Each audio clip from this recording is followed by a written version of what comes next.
Welcome back to another episode of Harmonious at Lunch, the show that fuels your business success. I'm Brandon Gano, your host and guide through the world of harmonious business growth. Today, we're unlocking powerful strategies with industry experts to help your business thrive. If you're a business owner, entrepreneur, or executive, you are in the right place. Join me and our incredible guests today on the journey to clarity, growth, and success. It is time to revolutionize your approach to business. Let's dive in with another episode of Harmonious at Lunch. Welcome back into some more bite-sized business advice. And today we got a conversation about your ego. Your ego is not your amigo.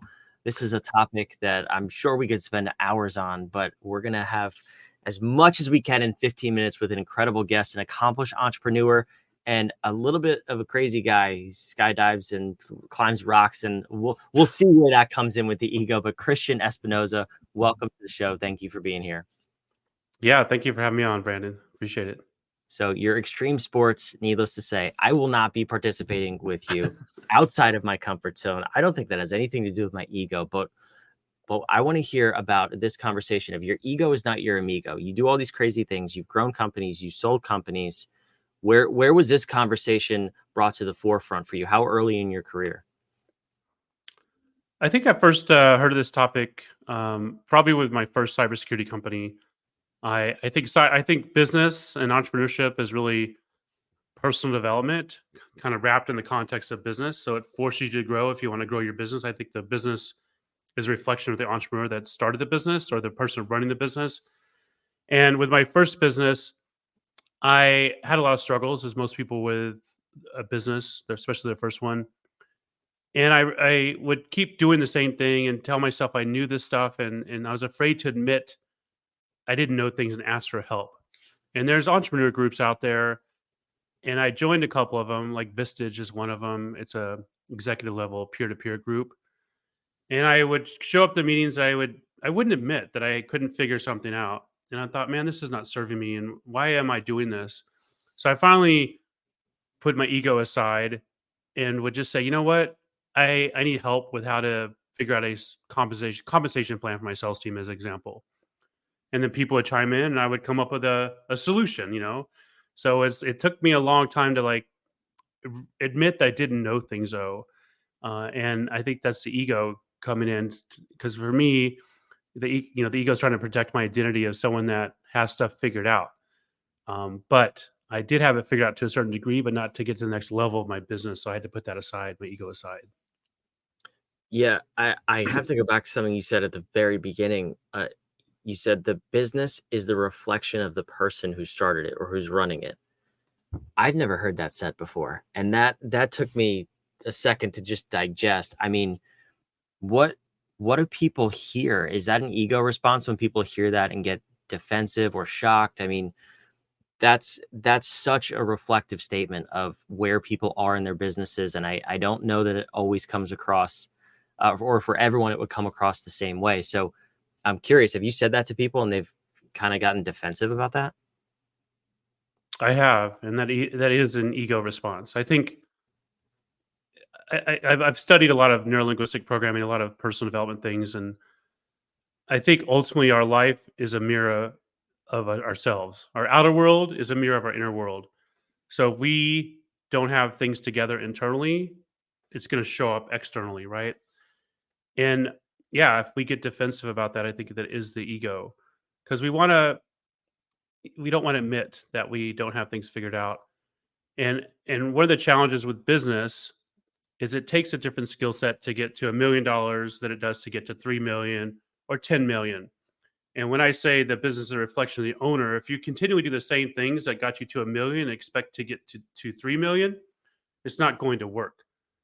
And your ego is going to try to protect that. Like, oh, I know how to do this. I'm going to keep doing the same things. But you have to unlearn certain things and learn new things. And that's admitting that you don't know how to get to the next level. So you have to learn those new skills. And that's what's great about business and entrepreneurship is you always have to learn something new, and you always have to evolve to get to the next level. And I've even told people on my team people always want to be promoted to a certain position. And I'm like, well, that position requires you to grow to a certain degree. And if you don't grow to that degree, you're not going to be in that position. because that requires a different skill set, a different mindset, a different leadership set of skills, just a different way of thinking. So, I try to make that clear. Like the position is not guaranteed unless you're able to evolve with the company as well. Yeah. No, that's a sobering reality for a lot of people, I'm sure. This conversation of personal development and business growth, obviously it makes complete sense. I think anyone who's been an entrepreneur for more than 5 minutes realizes that do we do it is a totally different conversation. But for you, is there also a crossover in you do all these extreme activities? Have you up leveled the intensity or anything in line with that as you've also grown your business? I'm curious if that side of your life has kept up to a degree as you've grown. Well, I think it's constantly evolving.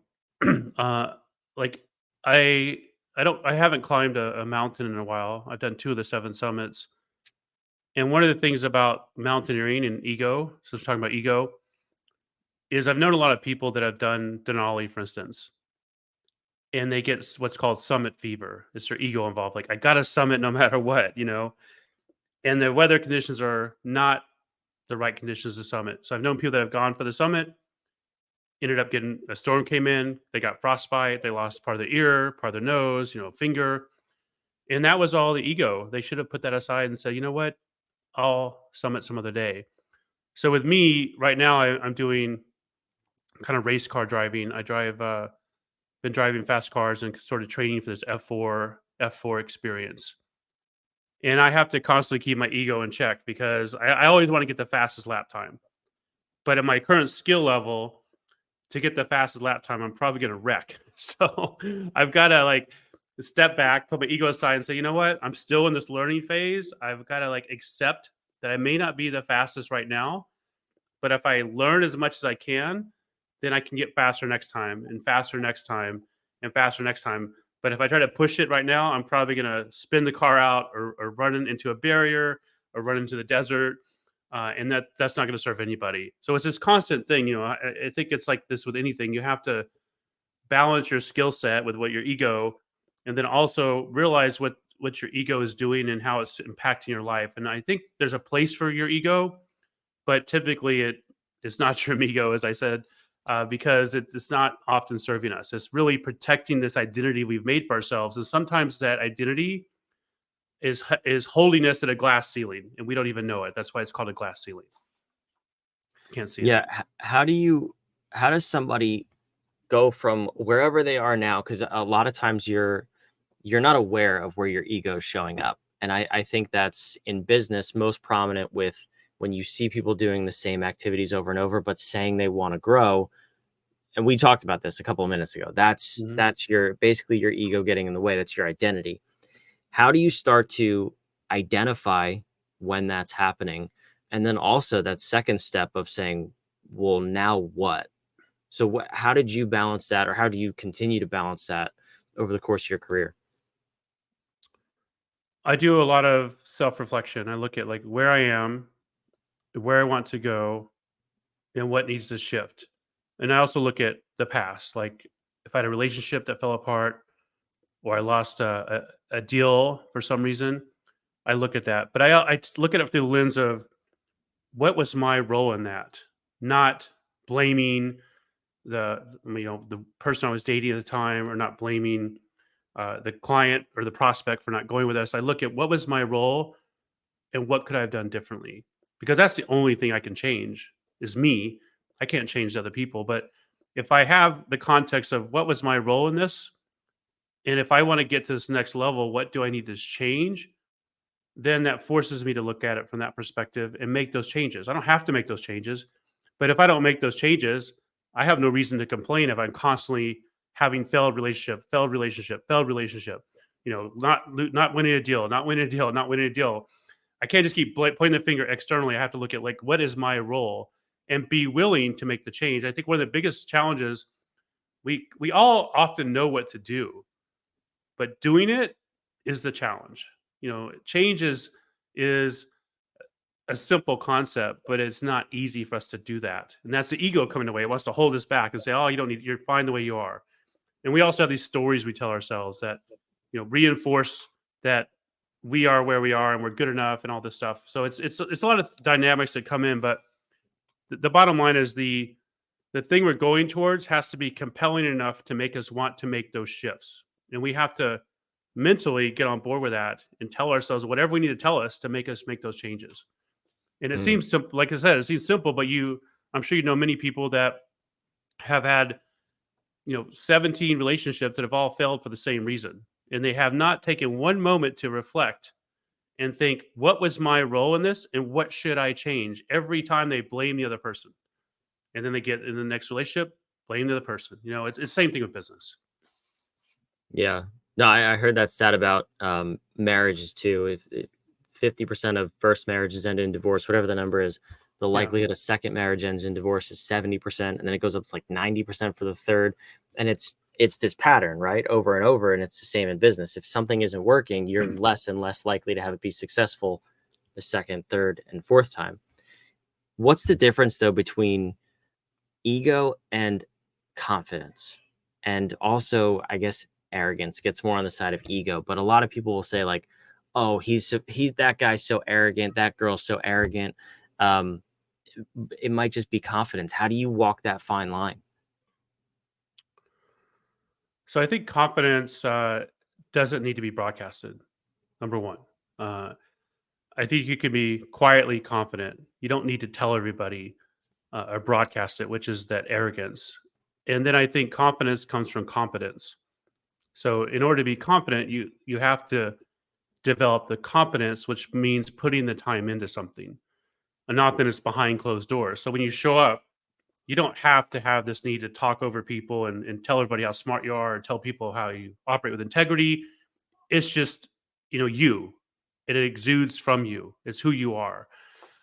That to me is the confidence. I think the arrogance and the ego is when you're not really confident and you're not really competent and you're posturing basically.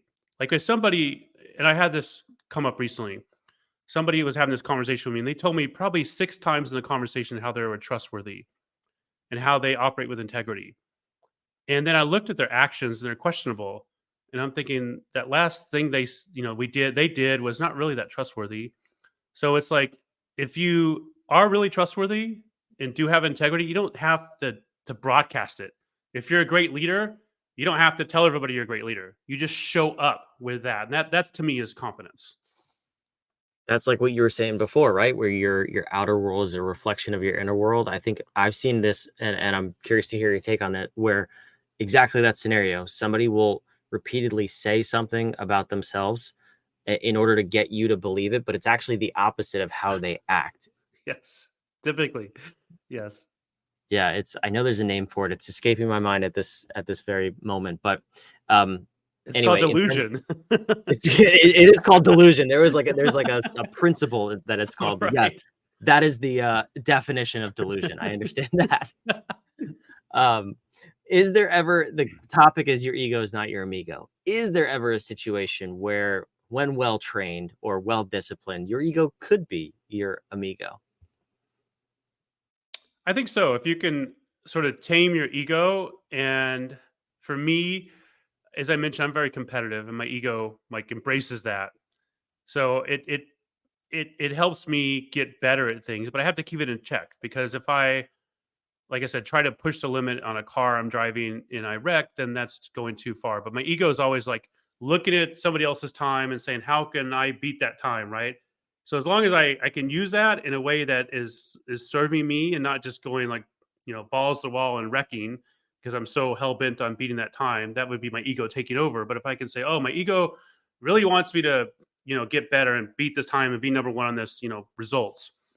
Then if I can say, apply like the skill set to get there and I come up with a way to get better to serve the ego, then that is a way that it is my amigo. But I have to, like I said, keep it balance of it, keep it in check. Mm. How do you help the people on your team and around you also develop this mindset? Because it's one thing for you as the leader, of course, to keep your ego in check and understand where you're at. But once those people are inside your organization, because it's hard, you don't really know this about somebody until you get to know them. Right. How do you help them realize that your ego is not your amigo and also keep it in check so that the whole team and company grows?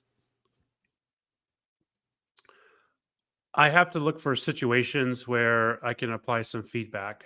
And I give people a lot of latitude in my business, but I'm there to oversee things and kind of like help them grow, right? I mean, I believe in helping people evolve and get to the next level as well. And then when there's opportunities that show up, I will provide some feedback. Like if somebody that they get super defensive in a meeting because their ego is being bruised a little bit, then I will have a conversation with them. And often the conversation is simply like look at the world through somebody else's lens. You know, we often get trapped into thinking everyone sees the world the same way we do, but everyone has a different model of the world. And when we understand that, we can like say, "Oh, this is Brandon's model of the world," and I'm going to communicate a little bit differently based on how I think. I'm pretty sure he sees the world. And when we understand that, that requires us to take the ego out of the equation. When we understand that, it makes us much better communicators. It makes us much better partners. It just makes us better in life in general. But that again requires the ego to be removed, and that is probably the biggest challenge I've had in business is training people to see the world through somebody else's lens versus their own. Because we often get so wrapped up in our own story, our own view, and we don't want to have somebody call us out on something, you know. But typically, that's not the problem. The problem is we're not communicating in a way that resonates with somebody else and how they understand the world. Yeah, are there in terms of if a disagreement comes up or in a meeting, whatever it is, behind closed doors, is there an exercise you've taken people through to get them to do that, even if it's just one on one with you and the person, to say, "Hey, let's explore the way that Christian sees the world, or the way that this person sees the world." Have you ever gone through that process with people? I have. What I often do, and there's a number of ways to sort of do this, is I ask the person I'm communicating with. A recent example was with a client. There was one person from the client's team. We'll call him Bob, and there was somebody on my team. We'll call him Tom. And there was some friction between the two. So then later, I talked to Tom, and I asked Tom to how if Bob was Tom, how Bob would see the world and see this situation. So it's a little bit reverse what people often do. They often, you know, try to put themselves in someone else's shoes, but I ask him to put Bob in his shoes. So now he's communicating, you know, how he thinks Bob acts, but through his own lens, right? And I start the exercise that way, and that opens the door a little bit for, and often, you know, pretty shortly after that, a light bulb might go off, right? But it's just a way to shifting how we're looking at a scenario. Another tool for this is the Crucial Conversations framework. There's a book called Crucial Conversations that covers this, and we're often shooting for a shared goal. It's just how we get there, and looking at, like I said, the lens that other people have. Those are a couple of things I've done. Mm. Yeah, that's really interesting. In terms of how you've seen this effect in your companies, you've sold a company, you're growing another one. Um, what's been the difference when you make this a focus of not only yourself personally, but helping your organization grow by putting our egos aside and being mission first and outcome first? Can you compare that to a time where it wasn't a priority for you? Yeah, I wrote about this in my first book. In my first cybersecurity business, I didn't work on these things for a while in my company, and almost all of our clients were transactional. Mm. Like they would pick us for one project, and then that was it. My team wasn't very cohesive. There's a lot of friction because people are always looking for an opportunity to outsmart somebody. So when I did the emotional intelligence training and made people aware of the ego, my revenue grew because clients became relationship based. They actually started liking us because they liked working with us, and They would take that one project and sign an annual contract later. My team was more cohesive because they got to understand how other people on the team see the world and see it as a positive thing versus a negative thing. See, like, we need people that have different perspectives on a team to have a great team versus, oh, they don't think like me, so whatever. That's the ego, right? So once I made all those changes, I had a less stressful environment, more collaborative environment, and my revenue grew because our clients liked us much more.